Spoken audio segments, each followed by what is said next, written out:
Hola a todos, bienvenidos a este nuevo episodio de The Truth Sin Límites.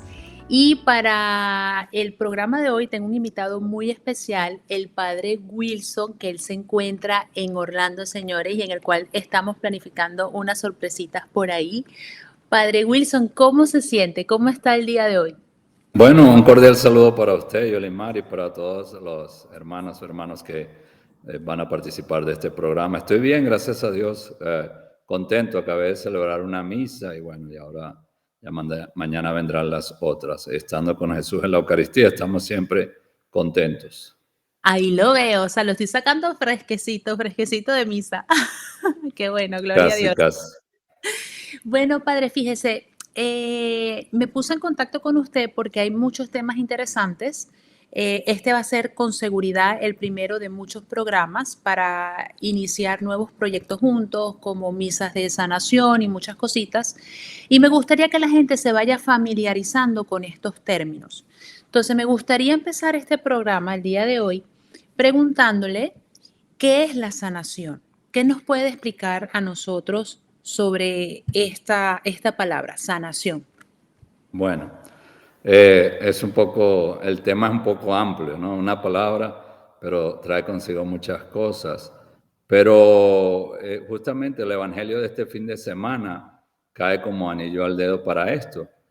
Y justo este evangelio viene cuando estamos en esta etapa en que la iglesia y todo el mundo están esperando por el nuevo papa. Y justamente el evangelio habla del encuentro de Pedro con Jesús. Pedro y los otros discípulos, pero en la primera parte eran solo los discípulos, en la segunda parte ya es Jesús y todos los discípulos, y en la tercera parte ya son solo Pedro y Jesús.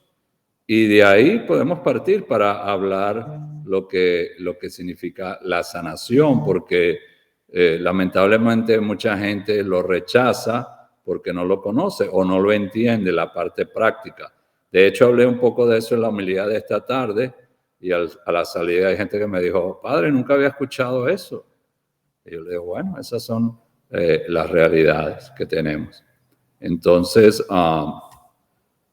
eh, eh, hablar de sanación así, un concepto, no me gusta, no soy tan teórico, pero si le parece, partiendo de este evangelio, puedo explicar más o menos lo que dije en la homilía. Y luego Ok, ya ahí vamos desarrollando el tema o vienen las preguntas, las inquietudes. ¿Está bien? ok, claro, por Oh, supuesto. muy Buenísimo bien. porque lo estamos buscando desde la Biblia, palabra del Señor, no es nada inventado. Sí. Así que Muy bien, el empecemos. evangelio que vamos a escuchar este fin de semana en todo el mundo es cuando después de que pasó todo esto que hemos celebrado, ¿verdad? La pasión, muerte y resurrección de nuestro Señor Jesucristo, es como que los discípulos quedaron frustrados. Es como que todo lo que habían planeado, todo lo que Jesús le había prometido, que venía de Dios, el Mesías, todo se había desvanecido y es lo que le pasa muchas veces a la gente en sus vidas, como que pierden la esperanza, ¿verdad? Sobre todo cuando pasan situaciones difíciles. Y entonces ya dice el Evangelio, no es la primera vez que Jesús iba a aparecer después de resucitar, es la tercera vez. Y sin embargo, todavía los discípulos están un poco incrédulos, o mejor dicho, al principio no lo reconocen y eso es natural, ¿no? Pero luego ya cuando el discípulo amado le dice a Pedro, es el Señor, y al principio ellos sabían como que era el Señor, pero les daba miedo preguntarles. Y entonces ya le preguntaba yo en la homilía y le pregunto a usted que está escuchando si usted vivió las celebraciones de la Semana Santa o la Semana Mayor que acabamos de tener, si recuerda qué días leímos la Pasión de nuestro Señor Jesucristo, que generalmente lo leíamos tres personas, uno hacía de sacerdote, otro del pueblo y el otro el narrador. Entonces, si recordamos bien, la pasión de nuestro Señor Jesucristo la leímos el Domingo de Ramos y luego la leímos, la proclamamos también el Viernes Santo. Viernes. Ujú.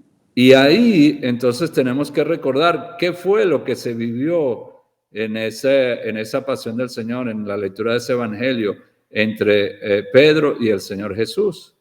Y lo que recordamos es que Pedro niega a Jesús 3 veces, como había pasado. Ahora, ¿qué es lo que pasa cuando Pedro niega a Jesús? Hay una primera vez cuando va y le dice a una criada, tú no eres de la ellos, y él dice, no, lo niega. Esa es una vez. Ahí, ¿qué pasó en esa situación para Pedro? Ahí Pedro, por su pecado, porque es un pecado que Pedro cometió, ahí él recibe una herida en su corazón. Luego viene una segunda oportunidad, él lo vuelve a negar. Ya otras personas participan y él lo vuelve a negar. Y una tercera vez, él lo niega. Y después es cuando canta el gallo. Y ahí es cuando le entra la tristeza a Pedro, el dolor por haber traicionado al Mesías, por haber negado al Señor. Así que Pedro fue herido en su corazón. Y es bueno que cada uno de los que está escuchando esta enseñanza o esta charla o este compartir del Evangelio, cada uno de nosotros tenemos que o podemos, con la ayuda del Espíritu Santo, a lo mejor ya ha estado pasando o va a pasar después, recordar eventos o situaciones que nos han marcado. Así como a Pedro lo marcó esto, a nosotros también. Ahora, ¿qué pasa? Pedro, bueno, estuvo triste, se separó de la comunidad, lo que fuese, y ya, bueno, después toma la decisión de volver a su antigua vida, a la de pescador, ¿verdad?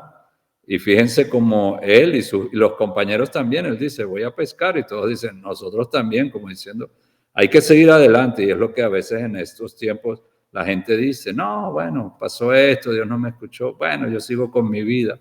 O la gente se va de la iglesia o no recibe más los sacramentos o se separa de la oración como diciendo, no, yo sigo con mi vida fuera de Dios.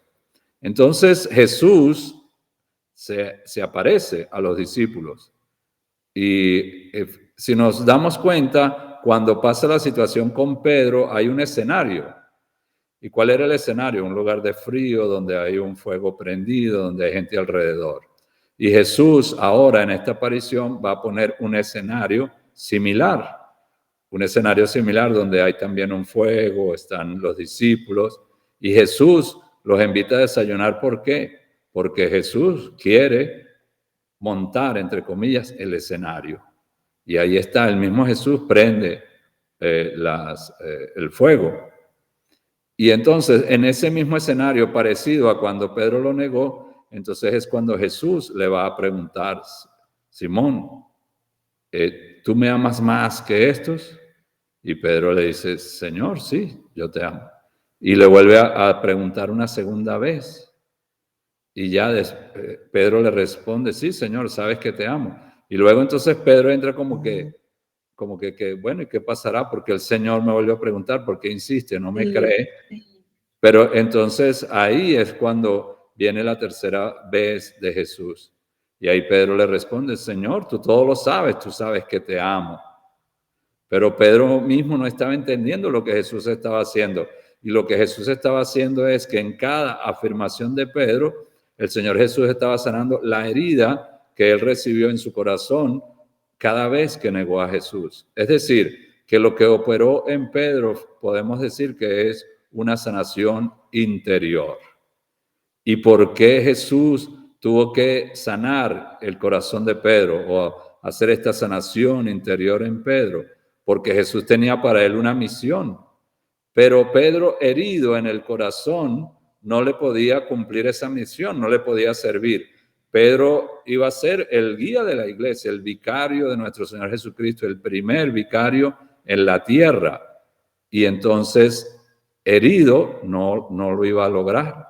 Y Jesús lo sana. Y démonos cuenta que en cada respuesta que Pedro le da a Jesús, Señor, te amo, él le dice, apacienta mis ovejas. O sea que con la sanación le va dando la misión. Y ahí Pedro tiene esa sanación y esa misión de guiar a la iglesia. Justamente ahora nosotros estamos en el proceso, toda la iglesia y todo el mundo pendiente de se va a elegir el nuevo papa. Y entonces este evangelio cae justamente como anillo al dedo, como ya dije, porque estamos viviendo algo parecido. Nosotros, los que servimos a Dios, somos los primeros que necesitamos la sanación interior, la liberación. Y nosotros los consagrados, pero también los laicos que sirven. Y Sí, luego todas las personas, todos los laicos lo necesitamos porque justamente tenemos situaciones difíciles o no podemos cumplir con nuestras vocaciones. Hay la vocación universal, que es llamados a ser santos, y hay las vocaciones particulares. Y a veces la gente no puede discernir ni cumplir su vocación particular porque hay una herida. No ha dejado que el Señor le sane, que el Señor le dé la sanación física o la sanación interior o la liberación. Y entonces, hasta que no pasa eso, es muy difícil cumplir la misión. Y Jesús es el que lo hace, el único que lo hace es Jesús.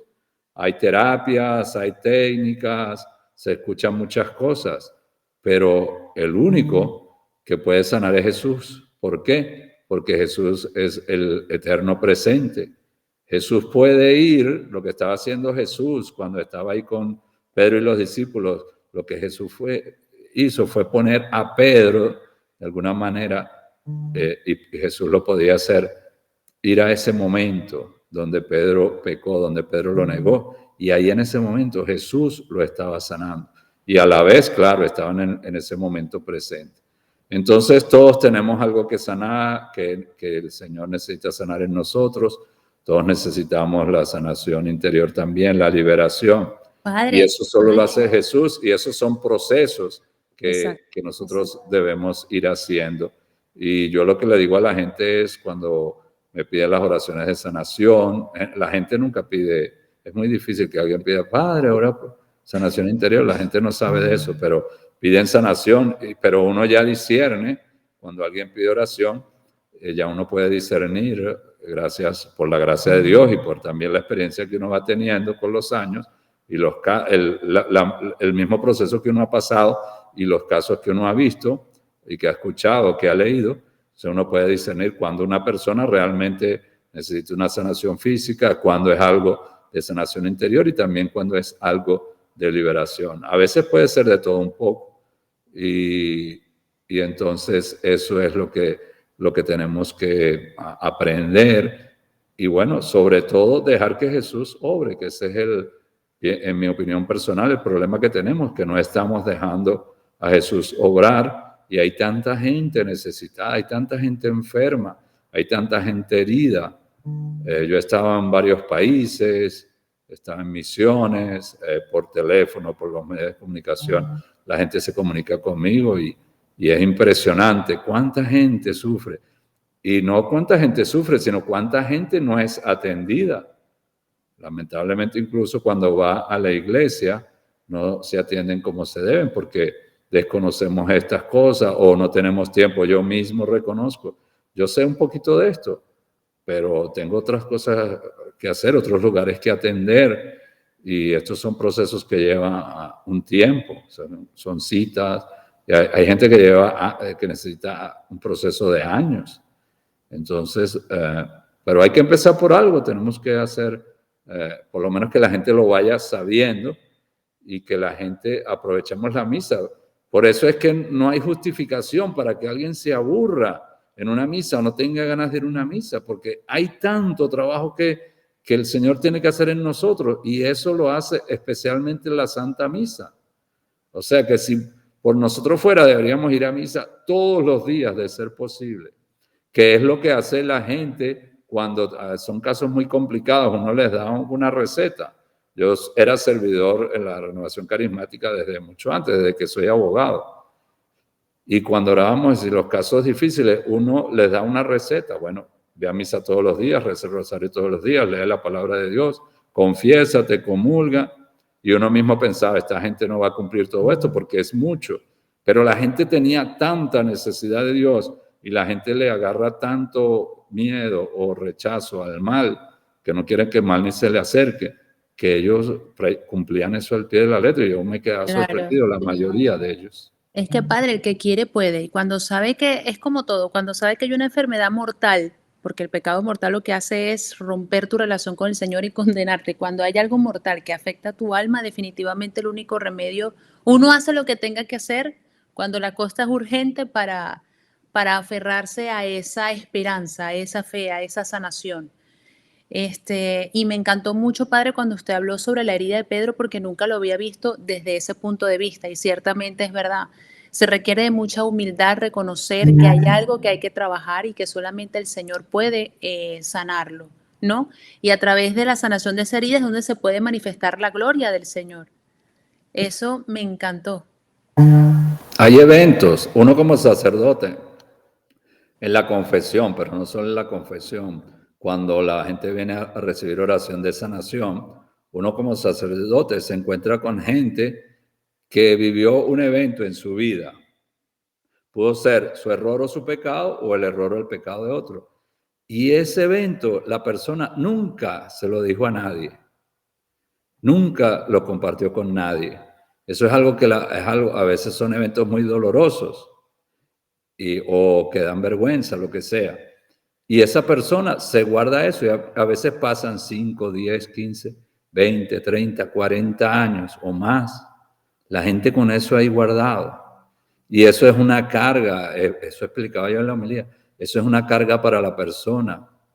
Y entonces cuando la persona va a la confesión, si la persona fue la que cometió el pecado y lo confiesa, ahí el Señor desata a la persona. Yo quiero recordarle a los que están escuchando que la confesión es, cada vez que uno va a la confesión, lo recibe el mismo Jesucristo, no el sacerdote, el mismo Jesucristo. El sacerdote actúa en la persona de Cristo. Y cada vez que vamos a la confesión, recibimos sanación. Yo escucho incluso gente de la iglesia que dice, no, pero es que a mí me da pena con el padre y quitarles el tiempo a los padres. Si yo siempre confieso lo mismo, además no son cosas graves, siempre es casi lo mismo, ¿para qué me voy a confesar? Sí, es verdad. Ahí uno se da cuenta que no hemos entendido que el sacramento, cada sacramento y también el sacramento de la confesión es un encuentro con Jesús vivo. Y en ese encuentro con Jesús, Él nos sana. Puede ser que vayamos a la confesión y querramos desligarnos de un pecado. Y puede haber alguna persona que puede pasar años confesando el mismo pecado y lo sigue cometiendo. Pero ahí el Señor le sana y puede que deje otro pecado. O si el Señor quiere, le sana ese pecado. Pero eso depende del Señor. Pero nosotros no podemos juzgar por nosotros mismos y quitarnos nosotros mismos esa bendición.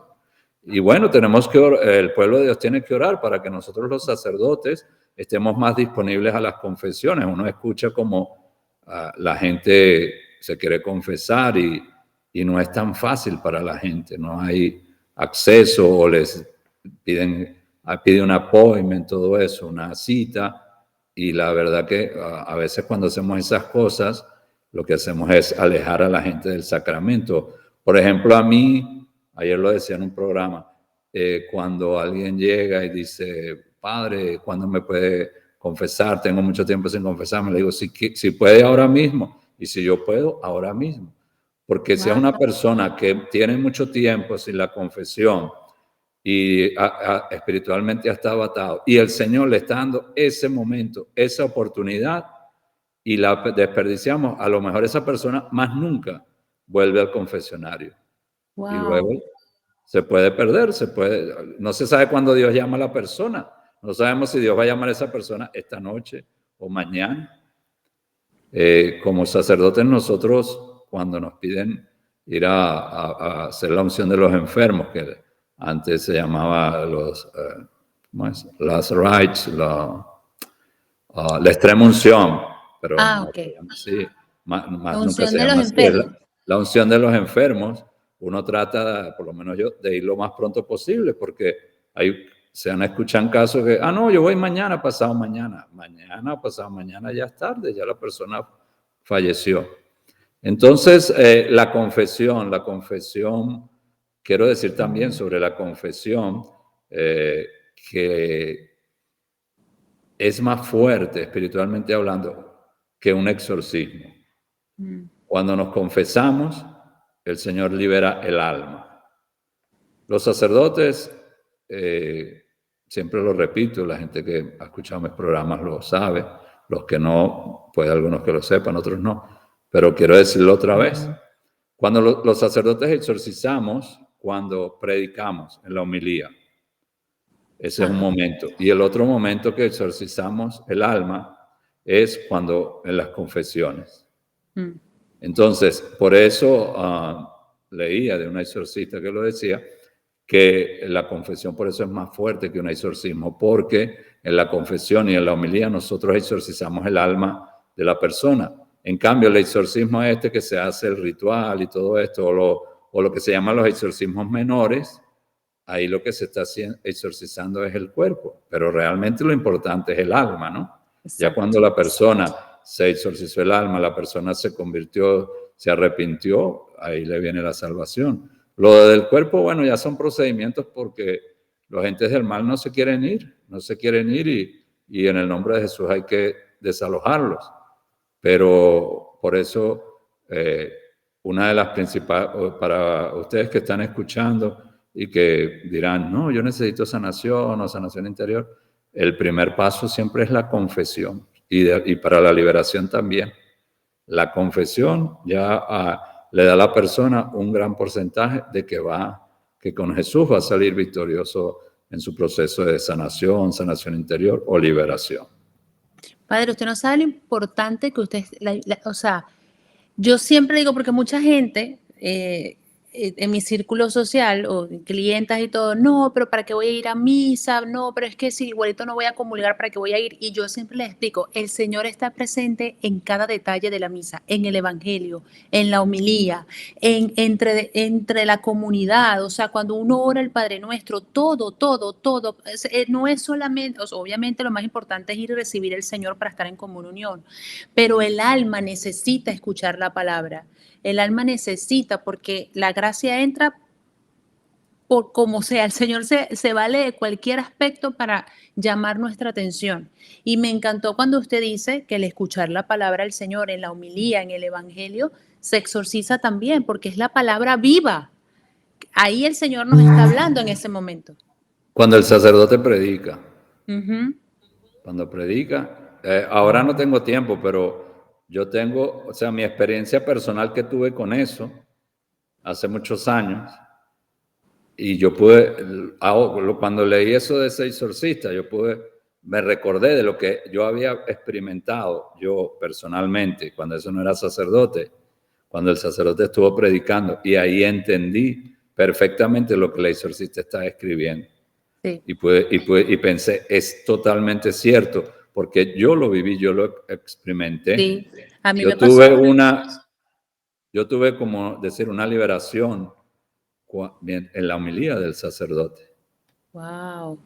Después de muchos años que yo no podía ir a la iglesia, es el primer domingo después de muchos años que yo pude ir, porque después contaré mi testimonio en otro programa. Okay. Pero no podía yo físicamente entrar a una iglesia. Y luego, bueno, le pedí a Dios que me diera la gracia y Dios me la dio. Pero cuando el sacerdote comenzó a predicar, ya yo no resistía a eso y me estaba exorcizando. ¡Wow! Bueno, yo tenía tiempo que no iba a la iglesia y cuando yo entré por primera vez, yo no paraba de llorar. Y yo lloraba y yo lloraba y yo lloraba. Y cuando cuando me quedé en la misa, me quedé para el rosario, yo lloraba y lloraba. Yo estuve como 3 horas en todo el proceso llorando, pero a moco que yo decía, ¿qué me está pasando? En ese momento no entendía, pero ciertamente sé que el Señor estaba sanando. O sea, yo tenía 8 años que yo no pisaba una iglesia y cuando empiezo a vivir este proceso de conversión fue muy bonito y ahora que voy para atrás, o sea, cada cosa que decía el Padre a mí me tocaba el corazón y me daba nostalgia porque me activaba recuerdos de mi infancia, de mi fe católica, fue muy bonito, pero no a los extremos suyos, no, pero hay que grabar ese testimonio, Padre. Después, con mucho gusto, cuando Dios permita. Amén, amén. ¿Alguna otra cosita que nos pueda decir antes de despedirnos sobre la sanación? Bueno, yo lo que quiero decir, siempre lo repito y yo creo que lo seguiré repitiendo, que el ministerio de Jesús es el mismo. Jesús es el mismo ayer, hoy y siempre. Y eso lo decía el padre Emiliano Tardif, que es un sacerdote famoso, y lo dicen otros sacerdotes famosos que yo he conocido en persona o que he leído. Y el ministerio de Jesús es el mismo. ¿Cuál es el ministerio de Jesús que nosotros leemos o escuchamos en el Evangelio? Predicar, sanar y liberar. Y todo eso es parte de la salvación, porque todo el trabajo que hacemos en la iglesia, la venida de nuestro Señor Jesucristo, todo, la formación, todo termina, y el mismo Código de Derecho Canónico lo dice, todas las normas del Código de Derecho Canónico, ¿hacia qué van? Por la salvación de las almas. Entonces, no nos podemos enfocar, como decía el padre Emiliano Tardif, en la salvación, y también lo decía el Monseñor Alfonso Uribe Jaramillo y otros sacerdotes. Monseñor Alfonso Uribe Jaramillo era un obispo que después se hizo carismático. Bueno, se hizo carismático creo antes de ser obispo. Entonces no podemos separar y pensar que la salvación es algo aparte y porque la sanación interior y la liberación son parte del proceso de salvación. Entonces no podemos por flojera o por quedar bien o por minimizar o por, entre comillas, engañamos a la gente también cuando le decimos que esas cosas no son necesarias, porque justamente esos son, digamos, procesos que Dios permite justamente para que vayamos en el proceso de obtener la salvación, aunque la salvación no la obtenemos por esfuerzo nuestro, la obtenemos por la misericordia de Dios. Pero humanamente Dios quiere que hagamos esos procesos, ¿verdad? Y justamente eso es lo que yo pienso en mi experiencia personal que tenemos que hacer, dejar que Jesús ministre, porque le ponemos muchos obstáculos, mucha burocracia, mucha teoría, mucho análisis, como en todos los tiempos, como en el tiempo de Jesús también, muchas preguntas, muchas dudas a Jesús.